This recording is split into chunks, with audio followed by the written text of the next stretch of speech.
नमस्कार दोस्तों, मैं संजय कुमार आप सभी विद्यार्थियों का हार्दिक स्वागत करता हूं, अभिनंदन करता हूं। और पिछली जो वीडियो थी हमारी पाऊजी की, उम्मीद करता हूं आपको अच्छे से समझ में आई होगी, भली भांति तरीके से। आज की जो वीडियो है इसमें हम पढ़ने जा रहे हैं रामदेव जी के बारे में, जो कि हमारे दूसरे पंचपीर थे, लोक देवता थे, और उनके बारे में हम बात करेंगे आज। देखिए, रामदेव जी की अगर हम बात करेंगे, रामदेव जी, तो सबसे पहले आपको एक चीज याद रखनी है, इनके उपनाम मिलेंगे। रामसा पीर, इसे ही कहते हैं रूणेचारो धनी, और इन्हें ही कहते हैं लीले घोड़े वाले बाबा, घोड़े वाले बाबा। इसके बाद आपको ध्यान रखना है मेरे प्यारे विद्यार्थियों कि जो रामदेव जी हैं, इन रामदेव जी को इस ट्रिक से एक का मतलब होगा अर्जुन के, तो ये वंशज थे, अर्जुन के वंशज माने जाते हैं, जबकि श्री कृष्ण के अवतारी, कृष्ण के अवतारी हैं। देखो ध्यान रखिए ना कि उपनाम अगर बात करें तो उपनाम में रामसा पीर आएगा। रामसा पीर क्यों कहा जाता है? क्योंकि ये मैं आगे बताने वाला हूं कि मक्का मदीना से कुछ पीर आए थे और वो पीर इनके चमत्कारों को देखना चाहते थे। दूसरा रूणीचारो धनी इन्हें कहा जाता है। लीले घोड़े वाले बाबा भी इन्हें कहा जाता है। और साथ में ही आपको ध्यान रखना है, ए का मतलब होता है अर्जुन के वंशज, और के का मतलब होता है श्री कृष्ण के क्या माने जाते हैं, ये श्री कृष्ण के मेरे दोस्तों अवतारी माने जाते हैं। जल्दी से स्क्रीनशॉट लीजिए।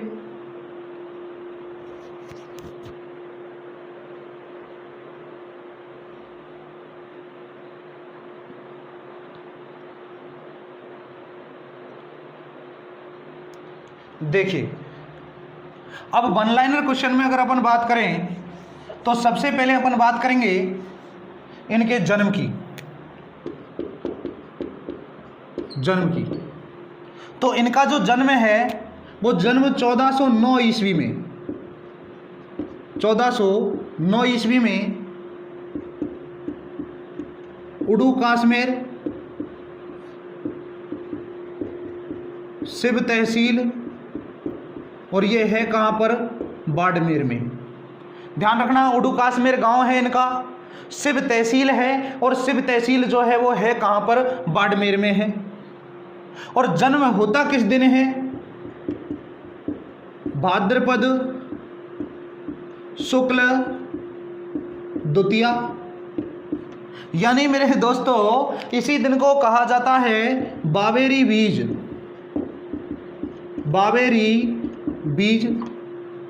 या इसी दिन को कहते हैं अवतार की तिथि। इसे ही कहा जाता है बावेरी बीज, और इसे ही कहा जाता है अवतार की तिथि। दूसरा आपको ध्यान रखना है, इनकी माता का नाम, इनके पिता का नाम, इनके एक गुरु थे और गुरु का नाम। देखिए, इनकी माता का नाम था मेणादे, पिता का नाम था अजामल तंवर, और कहते हैं ये तंवर जाति के राजपूत थे। ध्यान रखना, ये किस जाति के राजपूत थे? ये तंवर जाति के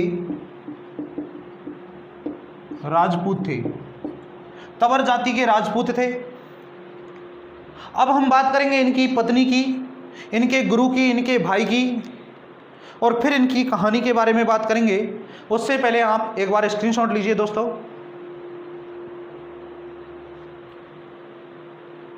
चलिए,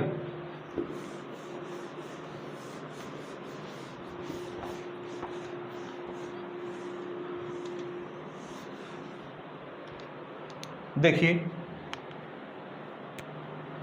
इनकी पत्नी का नाम, पत्नी का नाम, पत्नी का नाम क्या था? नेतलदे, नेतलदे, या इन्हीं का कहते हैं निहालदे। और इनके बारे में आपको ध्यान रखना है कि नेतलदे, निहालदे, ये भी अमरकोट उमराना, अमरकोट जो वर्तमान में कहां पर है? पाकिस्तान में। अमरकोट के राजा दलय सिंह की पुत्री थी, ठीक है ना। इसके बाद बात करेंगे इनके गुरु की, और गुरु कौन थे इनके? इनके गुरु थे योगी बालीनाथ, योगी बालीनाथ इनके गुरु थे। और ध्यान रखना, इनकी जो समाधि है वो मंसूरिया की पहाड़ियां, मंसूरिया की पहाड़ियां, और मंसूरिया की पहाड़ियां है कहां पर? जोधपुर में। मंसूरिया की पहाड़ियां जोधपुर में हैं, और मंसूरिया की पहाड़ियों पर ही योगी बालीनाथ की समाधि स्थित है। और वहीं पर मंसूरिया की पहाड़ी जोधपुर पे ही रामदेव जी का एक मंदिर स्थित है। जब हम मंदिरों के बारे में बात करेंगे तब मैं आपको ये बातें बताऊंगा। देखिए, अब ध्यान रखना दोस्तों कि एक स्थान था, कहानी में स्टार्ट करता हूं। एक स्थान था, और स्थान का नाम क्या था? उडू कश्मीर, उडू कश्मीर। और ये है कहां पर? जोधपुर में। सीधा सीधा मैं लिख रहा हूं। यहां पर रामदेव जी निवास किया करते थे, और पास में ही एक स्थान था और जिसका नाम था सातलमेर, सातलमेर। और ये सातलमेर है कहां पर? जैसलमेर। क्योंकि ध्यान रखना, जैसलमेर और बाड़मेर की कहीं हद तक कुछ सीमाएं लगी हुई है, तो इसलिए ये पास में ही है, सातलमेर, जैसलमेर। इस सातलमेर की स्थापना राव जोधा के पुत्र सातलदेव के द्वारा स्थापना की गई। यहां पर एक भैरव राक्षस हुआ, भैरव राक्षस। और उस वक्त जब रामदेव जी को पता चला कि ये भैरव राक्षस हर मावस की रात को, मावस की रात जो होती है, अमावस्या की जो रात होती है वो काली होती है, और हर अमावस्या की रात को ये क्या करता है मेरे दोस्तों? हर अमावस्या की रात को ये भैरव राक्षस एक जीवित व्यक्ति की बलि लेता था। और जीवित व्यक्ति की बलि से यहाँ के जो गांव वाले हैं वो इतना परेशान थे कि वो चाहते थे कि ऐसा कोई व्यक्ति आए जो इनकी मदद करे। और ये बात किस तक पहुंचती है? ये रामदेव जी तक पहुंचती है। और रामदेव जी सातलमेर आते हैं, और सातलमेर आकर भैरव राक्षस का क्या कर देते हैं? वध कर देते हैं। अब सातलमेर आए, सातलमेर में यहाँ के लोग जो हैं उनका भय काफ़ी दिन का था, और उनका भय गया नहीं। तो नहीं गया तो उन लोगों ने इनसे याचना की कि हे प्रभु, आप यहीं पर रहो, आपको स्थान दे दिया जाएगा। तब यहाँ पर उनकी पत्नी, एक तो नेतलदे, एक बहन थी सुगनाबाई, और खुद रामदेव जी, ये तीनों यहाँ पर रहने लगे। तीनों यहाँ पर रहने लगे तो आपको पता है कि बहन जो है वो बहन बड़ी होगी एक ना एक दिन। तो इनकी बहन बड़ी हुई सुगनाबाई, और ऐसी एक तिथि आई जिस दिन इनकी बहन का विवाह इनको करना था। तो इन्होंने अपनी बहन का विवाह यहीं पर पास में एक स्थान था, और स्थान का नाम है पुंगलगढ़। पुंगलगढ़, ये पुंगलगढ़ जो स्थान है, इस पुंगलगढ़ नामक स्थान पर इन्होंने अपनी बहन का क्या किया? विवाह किया। पुंगलगढ़ है मेरे दोस्तों कहां पर? बीकानेर में। पुंगलगढ़ का एक जागीरदार था, जागीरदार, और जागीरदार का नाम क्या था? जागीरदार का नाम था विजय सिंह। विजय सिंह, जागीरदार विजय सिंह के साथ ये क्या कर देते हैं? विवाह कर देते हैं। किसका? सुगनाबाई का। लेकिन सुगनाबाई कहती है कि भाई मेरा आपने विवाह कर दिया, ठीक है, मैं मानती हूं, लेकिन मैं अपना ससुराल छोड़कर नहीं जाऊंगी।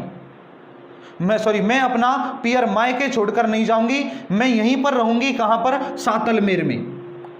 और तब कहते हैं कि रामदेव जी ने ये सातलमेर दहेज में दे दिया किसको? विजय सिंह को। और विजय सिंह फिर बाद में कहां पर रहने लगा? सातलमेर में रहने लगा। और आपको तो ये पता है कि बहन के घर का तो भाई पानी तक नहीं पीता, इसलिए रामदेव जी जो हैं वो रामदेव जी मेरे दोस्तों इस स्थान को छोड़कर और एक बार कहां जा रहे थे? रूणेचा। स्थान को छोड़कर यहां से कहां गए? रूणेचा गए। और रूणेचा से पूर्व ही यहां पर एक पेड़ था।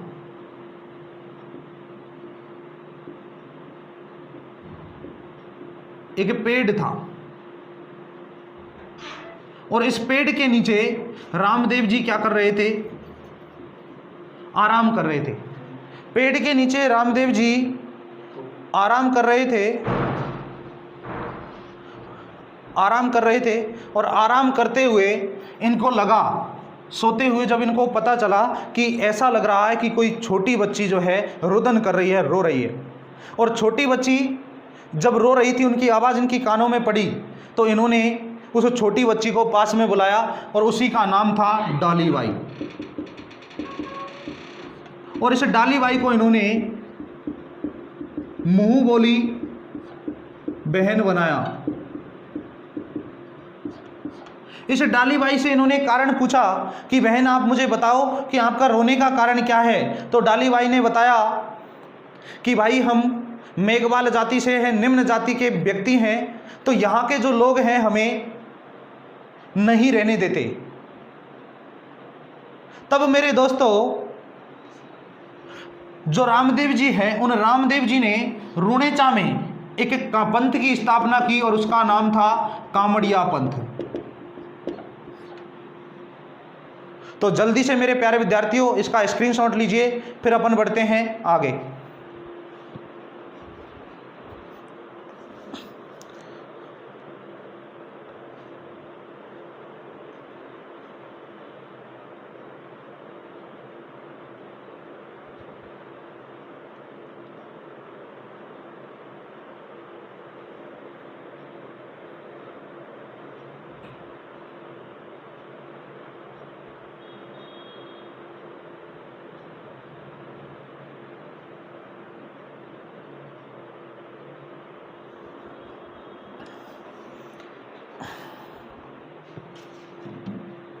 देखिए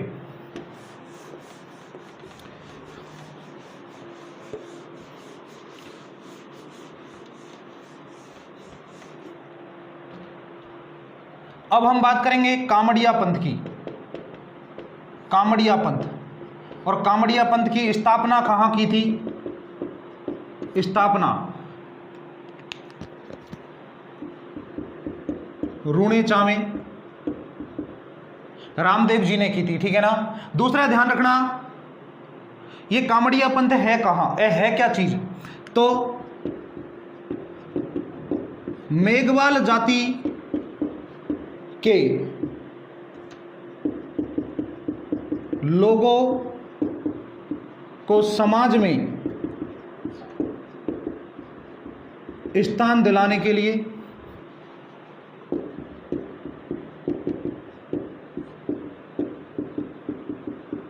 एवं समाज में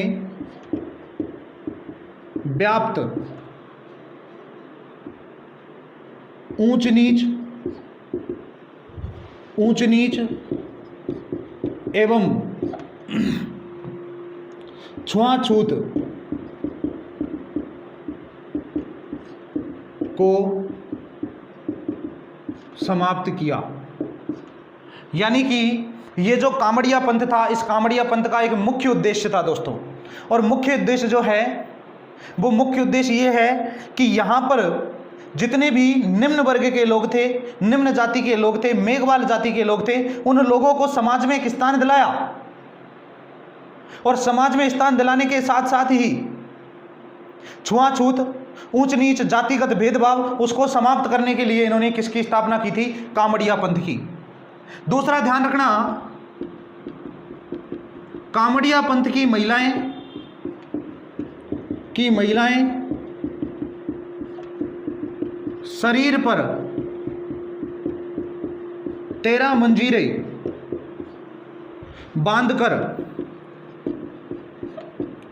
बांधकर 13 ताली नृत्य करती है एवं 13 प्रकार की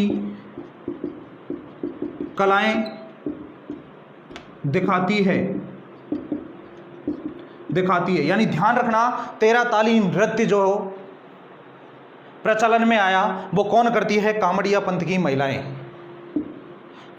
की महिलाएं। ये जो कामड़िया पंथ है ये रूणेचा में किया था। कहां पर किया था? रूणेचा में इसकी स्थापना की थी। लेकिन ध्यान रखना, आई माता ने रूणेचा में ही, आई माता, और आई माता का मंदिर कहां पर है? आई माता का मंदिर है बिलाड़ा में, और इन्होंने आई पंथ की स्थापना की। यहां पर आई पंथ की स्थापना, तो आई पंथ की स्थापना इन्होंने कहां पर की मेरे दोस्तों? रूणेचा में। और इनका मुख्य मंदिर कहां पर स्थित है? बिलाड़ा में। दूसरा मैंने आपको बताया था पुंगलगढ़, जहां का जो जागीरदार था विजय सिंह से अपनी बहन का विवाह करता है सुगनाबाई का। वो मुख्य रूप से याद रखना कि राणा कुंभा जो है वो राणा कुंभा अपनी पुत्री रमाबाई का विवाह जहां पर करवाते हैं वो स्थान भी पुंगलगढ़ है। और पुंगलगढ़ का ही व्यक्ति था जिसका नाम था मंडलीक। पुंगलगढ़ के मंडलीक के साथ ही अपनी पुत्री रमाबाई का क्या करवाता है? विवाह करवाता है। दोस्तों जल्दी से स्क्रीनशॉट लो इसका।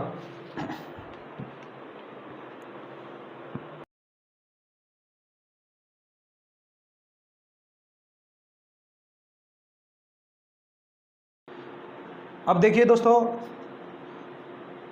आपने स्क्रीनशॉट लिया। इसके बाद अगर हम बात करें तो यहाँ पर आपको ध्यान रखना है कि इन्होंने एक और आंदोलन चलाया था। पहला तो चलाया था इन्होंने कामड़िया पंथ की स्थापना की। और कामड़िया पंथ की स्थापना की क्यों थी इन्होंने? मेरे प्यारे विद्यार्थियों, कामड़िया पंथ की जो स्थापना की थी वो कामड़िया पंथ की स्थापना छुआछूत, ऊंच नीच, जातिगत भेदभाव को समाप्त करने के लिए की थी। जबकि दूसरी अगर हम बात करेंगे तो दूसरी बात आपको ध्यान रखना है कि इन्होंने एक आंदोलन चलाया था, शुद्धि आंदोलन। और ये जो शुद्धि आंदोलन था, ये शुद्धि आंदोलन मेरे दोस्तों हिंदू बने मुसलमानों को पुनः हिंदू बनाया।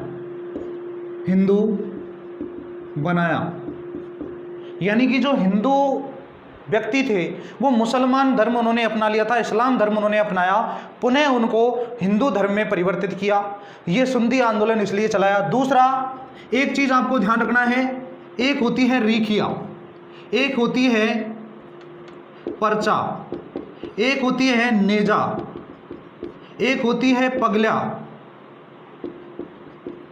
और एक होती है ब्यावले।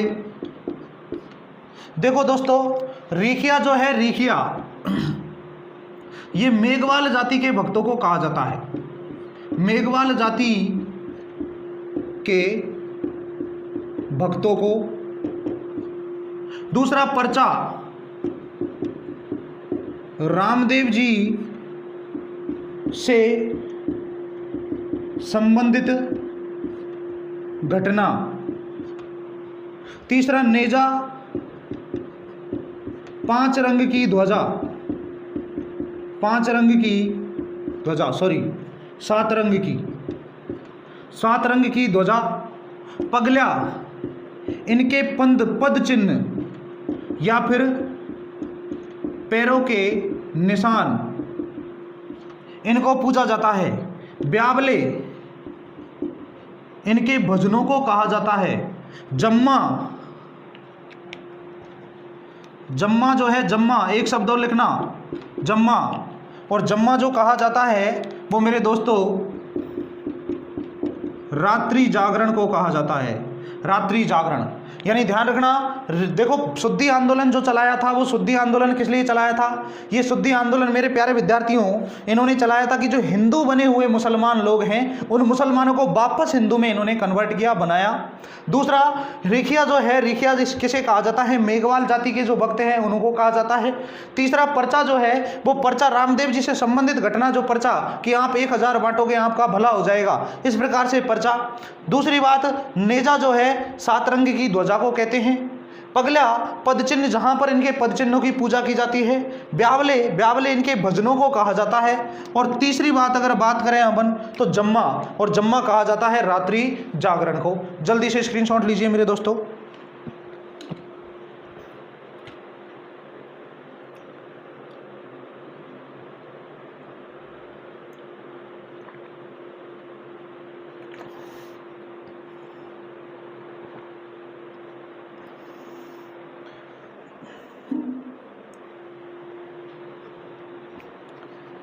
देखिए मेरे प्यारे विद्यार्थियों, अब आपको भली भांति इसको अच्छे से समझना है। इनके जो प्रमुख मंदिर है,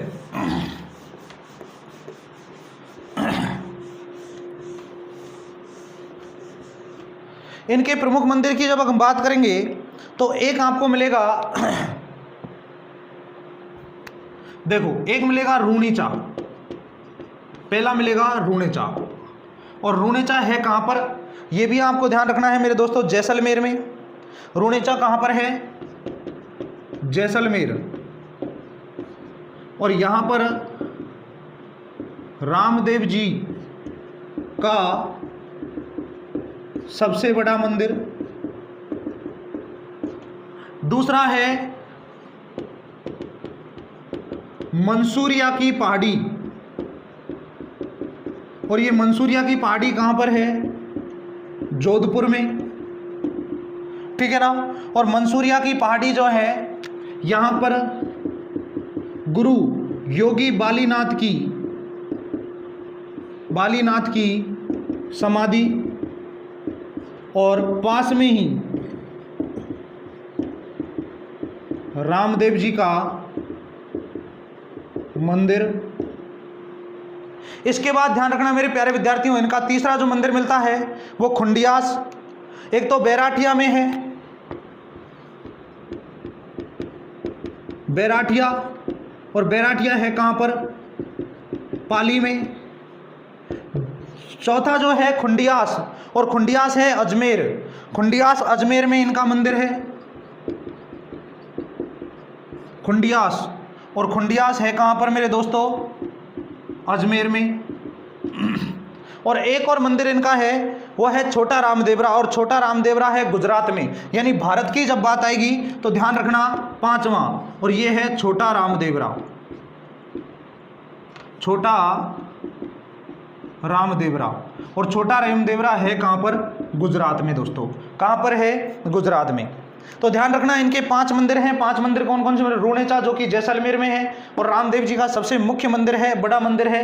मंसूरिया की पहाड़ी, और मंसूरिया की पहाड़ी पर योगी बालीनाथ इनके जो गुरु हैं उन गुरु की क्या है? समाधि है, और समाधि के पास में ही इनका मंदिर स्थित है। जबकि एक मंदिर है बैराठिया पाली में, एक है खुंडियास अजमेर में, और एक है छोटा रामदेवरा जो कि कहाँ पर है? गुजरात में है दोस्तों। जल्दी से स्क्रीनशॉट लो।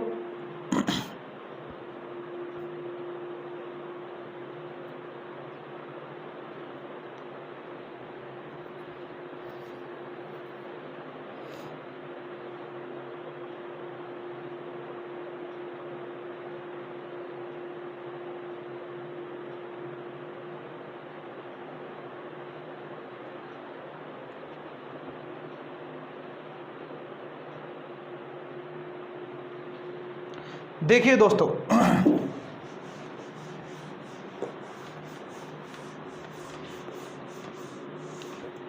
इनका है एक सबसे बड़ा मंदिर,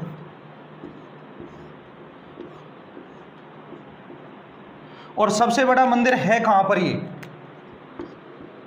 मुख्य मंदिर, ये मुख्य मंदिर है रूणेचा, जैसलमेर। मेरे प्यारे विद्यार्थियों, यहां पर रामदेव जी के पद चिन्हों पद चिन्हों की पूजा की जाती है।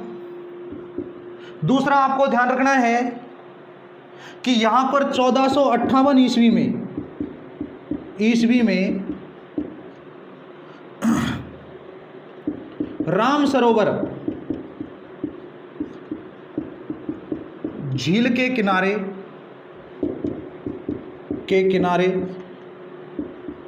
भाद्रपद शुक्ल एकादशी को समाधि ली किसने? अच्छा, इनसे एक दिन पूर्व बहन डालीबाई ने समाधि ली। दूसरा ध्यान रखना है, यहां पर जो मेला भरता है प्रतिवर्ष, वो मेला कब भरता है मेरे दोस्तों? इनका जन्म हुआ था भाद्रपद शुक्ल द्वितीया, और भाद्रपद शुक्ल द्वितीया से चलता है, और ये कब तक चलता है? भाद्रपद शुक्ल एकादशी, भाद्रपद शुक्ल एकादशी। इसके बाद ध्यान रखना, इसे कहते हैं नेजा, ठीक है ना? ध्यान रखना, कपड़ों से बनाकर घोड़े चढ़ाए जाते हैं। यानी इनका जो मंदिर है, उस मंदिर में कपड़ों से बनाकर क्या चढ़ाए जाते हैं? घोड़े चढ़ाए जाते हैं। तो मुख्य रूप से आपको ध्यान रखना है, ये मंदिर है कहाँ पर? रूणेचा जैसलमेर में है। पद चिन्हों की पूजा होती है नेजा के बाद आपको ध्यान रखना है, कपड़ों से जो घोड़े बनाए जाते हैं, उन घोड़ों को यहाँ पर चढ़ाया जाता है। मेला इनका जो भरता है वो भाद्रपद शुक्ल द्वितीया, क्योंकि इनका जन्म हुआ था भाद्रपद शुक्ल द्वितीया को, और जन्म से प्रारंभ होकर और जिस दिन इन्होंने यहाँ क्या ली थी? समाधि ली थी राम सरोवर झील के किनारे 1458 ईस्वी में, वो दिन था भाद्रपद शुक्ल एकादशी। और एक दिन पूर्व बहन डॉलीबाई ने क्या ली थी? समाधि ली थी, ठीक है ना? तो जल्दी से एक बार स्क्रीनशॉट लीजिए दोस्तों।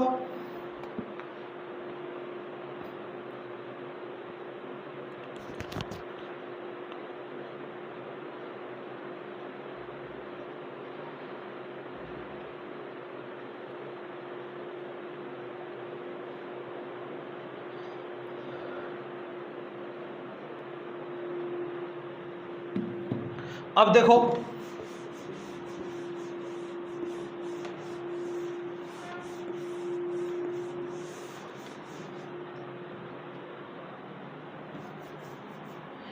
प्रमुख भक्त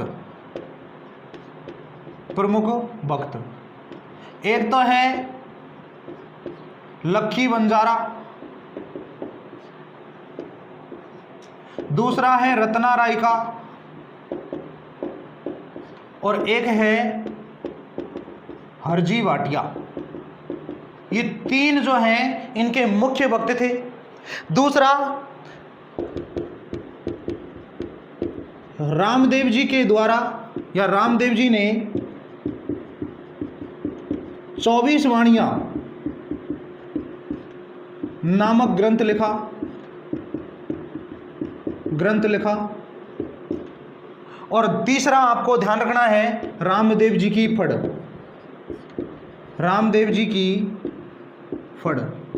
ये रामदेव जी की फड़ जो है, ये मेरे दोस्तों रूणेचा में मुख्य मंदिर जो है जैसलमेर में पढ़ी जाती है। और रावण हत्ता वाद्ययंत्र के द्वारा कामड़िया पंथ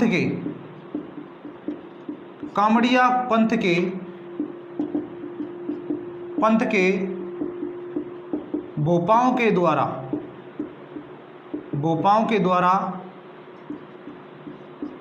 पढ़ी जाती है। तो मेरे प्यारे विद्यार्थियों, इस प्रकार से आपको हमें समझ में आना चाहिए कि जो रामदेव जी है, वो रामदेव जी की जो फड़ है वो रामदेव जी की पढ़ किसके द्वारा, रूणेचा जैसलमेर जो मुख्य मंदिर है वहां पर पढ़ी जाती है। और किसके द्वारा पढ़ी जाती है, ये कामड़िया पंथ के जो भोपा हैं उनके लिए कामड़िया पंथ चलाया था। रावण हत्या वाद्य यंत्र, रावण हत्या वाद्य यंत्र के द्वारा बाजी जाती है। दूसरा ध्यान रखना, इनके जो भजन है वो भजन गाए जाते हैं ब्यावले, ब्यावले यानी इनको लिख सकते हैं रामदेव जी के भजन, रामदेव जी के भजन।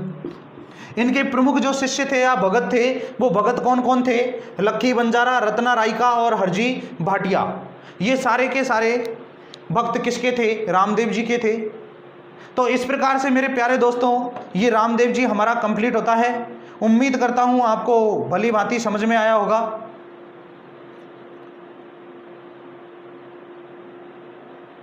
अगली क्लास में हम नेक्स्ट लोक देवता के बारे में बात करेंगे। तब तक के लिए मेरे प्यारे विद्यार्थियों स्वस्थ रहिए, अच्छे रहिए और अध्यापन कार्य में लगे रहिए। धन्यवाद दोस्तों।